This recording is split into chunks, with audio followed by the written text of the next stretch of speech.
Hi, this is Paola. Welcome back to my channel. And today's video, I would like to talk about self-love and self-awareness. Why self-love is so connected to self-awareness and how we can cultivate self-love in ourselves to have a better quality of life for ourselves and in relationship to others. Before we need to define what is self-love. In my experience, self-love is a sense of calmness, is a sense of freedom, is a sense of gentleness and caring for ourselves, and despite the unpredictable and adverse situation we can experiment in life. Is a sense to be at home everywhere we go and in any given situation. And it doesn't happen overnight, and sometimes the life is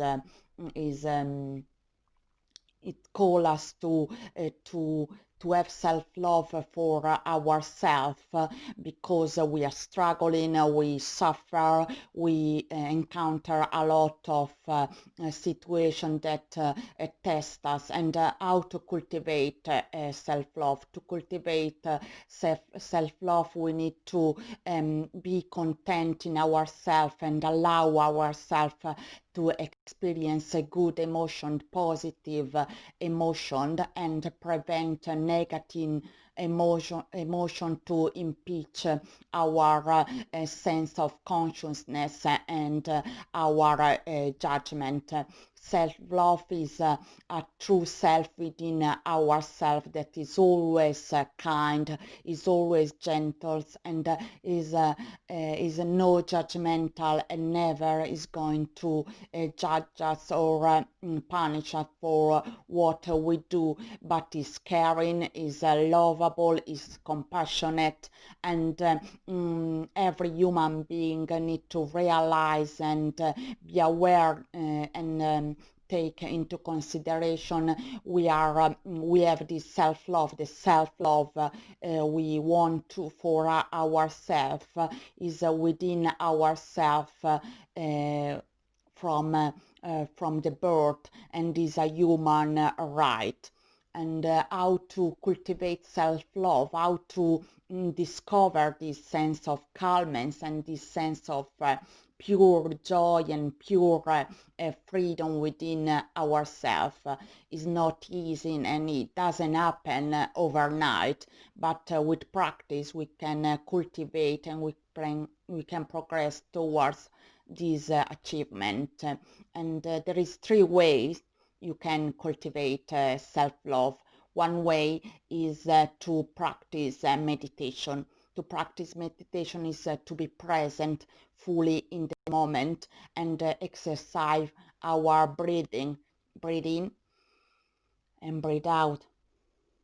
Gentleness, and the more you do it, is not easy at first, and it seems also unnatural, but if you progress and if you practice whenever you got time, you discover a sense of calmness, you discover you are more relaxed, and you are more equipped to dealing with the situation may arise in everyday life with ease and gentle. Another step, another way to cultivate self-love, the second way, is to be aware, be conscious of the fact we can't change everything. It's the first step to walk toward change everything, paradoxically. And in this regard, I really like this serenity prayer. It goes pretty much like that.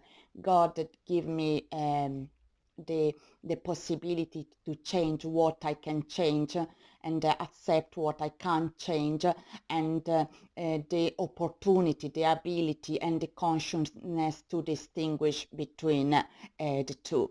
And it's really important, and this meaning is real and is true in itself. and everybody need to be aware of the importance of the deep meaning of the serenity prayer. And last but not least, I won't stress enough, if you feel your life is in a big struggle, if you can't cope with your emotion in everyday life, if you are overwhelmed by love, by your relationship, by your sense of unworthiness, feel free to seek advice from a therapist. Friends can be helpful as well, but sometimes they don't have any clear judgment and they are too involved in the situation to advise, and a therapist is always a good therapist is always not judgmental, and he has got a neutral point of observation. And you can reach out to me if you are struggling and if you want to discover your true self. I put the link of my website in the description box below, and feel free to contact me if you have got any question. My mail is paola.guaini@gmail.com. Hope this video is helpful. If you like it, please subscribe to this channel for any other interesting content, and see you guys in another video. Much love. Peace.